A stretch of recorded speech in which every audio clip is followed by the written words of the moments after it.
চাকরিহারাদের আন্দোলনকে বারবার শাসক দলের তরফ থেকে অপমান করা হয়েছে। কখনো মুখ্যমন্ত্রী মমতা বন্দ্যোপাধ্যায় তিনি এই চাকরিহারা আন্দোলনকারীদের সীমারেখা যাতে তারা লঙ্ঘন না করেন লক্ষণ রেখা মনে করিয়ে দিয়েছেন।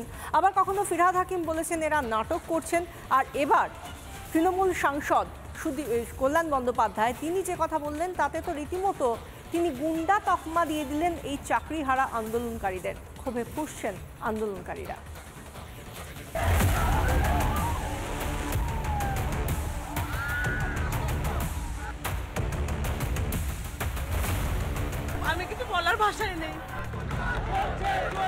শাসকের দুর্নীতিতে পেটে লাথি পড়েছে প্রায় 26,000 শিক্ষক ও শিক্ষাকর্মীর। চাকরি ফেরতের দাবিতে পথে নেমেছেন চাকরিহারারা। আর পথে নামতেই জুটেছে পুলিশের লাঠি লাথি।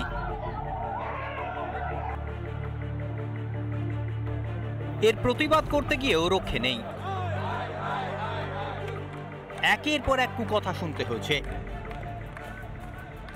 কখনো বক্তা মমতার বিশ্বস্ত সৈনিক ফিরহাদ, কখনো আবার কল্যাণ। আমরা তো তাদের জন্য চিন্তা ভাবনা করছি। হুলিগানিজমের করার তো দরকার নেই। 50-তে ভেঙে ফেলছে, হেন করছে, সেটা তো বলতেই হবে আমাকে। কিন্তু at the same time we are very much sympathetic to them. এটাই প্রথম নয়, আন্দোলনকারীদের এর আগেও শুনতে হয়েছে অজস্র কটূক্তি। ছোট করে দেখানো হয়েছে আন্দোলনকে।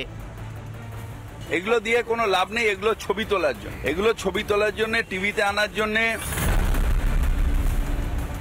বিকাশ ভবনের সামনে অশান্তির পরও প্রায় একই বক্তব্য শোনা গিয়েছিল ফিরহাদ হাকিমের মুখে।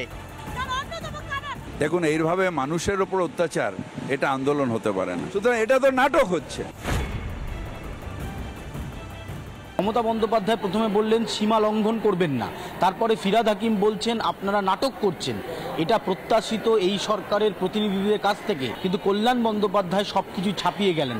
তিনি গুন্ডা বলাতে বেশ কিছুটা ক্ষুব্ধ, হতাশ এ রাজ্যের যোগ্য শিক্ষক শিক্ষিকারা। ওনারা কখনো আমাদের নাটকবাজ বলেন, কখনো আমাদের গুন্ডা বলেন। আসলে কি হয় জানেন, মানুষ যখন না নিজের দায় এড়াতে চায়, নিজে যখন দোষী প্রমাণিত হয়ে যায়, তখন সেই দোষের ভাগিদার অন্য কাউকে করার জন্য তাদের বিরুদ্ধে অনেক কিছু বলে। মনে পড়ে কল্যাণ বাবু, আপনি বিধানসভা ভেঙেছিলেন না?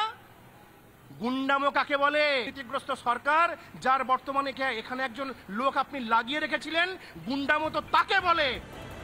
শাসকের দুর্নীতির মাসুল গুনতে হচ্ছে চাকরি খুইয়ে। দুর্নীতি ঢাকতেই কি দোষারোপ আর লাঠি ভরসা শাসকের? রিপাবলিক বাংলা।